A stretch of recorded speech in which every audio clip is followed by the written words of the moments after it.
Europe's refugee crisis is no longer in the headlines, but thousands of migrants continue to arrive on its shores, seeking a better life. For many, this is the brutal reality. On the edge of the EU, squalid makeshift camps like this one in Bosnia are growing in number. The broken dreams of a new life in the West as Europe strengthens its borders. All people, not animal. Okay. You see, you world see. All people very cool weather, no sleeping, no food, big problem.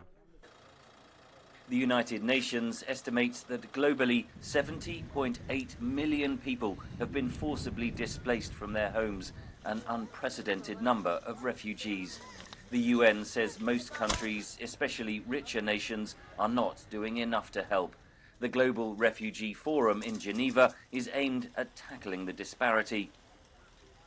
The central idea is to share the burden and the responsibilities of this vast and unprecedented number of people, this movement of people globally.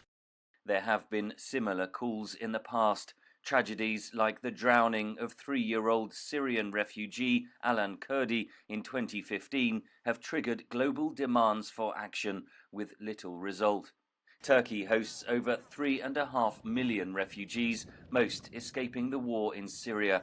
President Recep Tayyip Erdogan is among the delegates in Geneva. Turkey has repeatedly criticized Europe's migrant policies.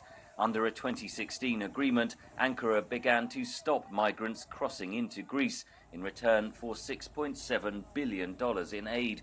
Tens of thousands of migrants remain stuck in camps on the Greek islands.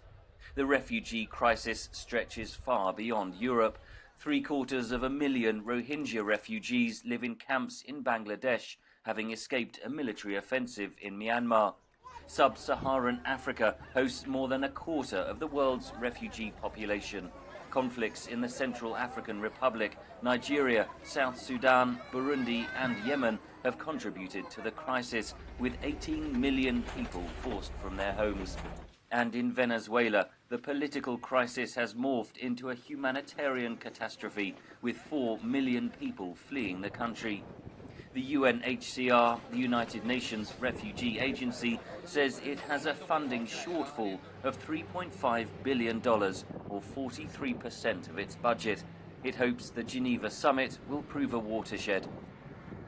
We have very optimistic indications at the moment that we'll get significant financial commitments, both by governments and through the banking lending facilities, but we'll also get engagement with civil society and the business community.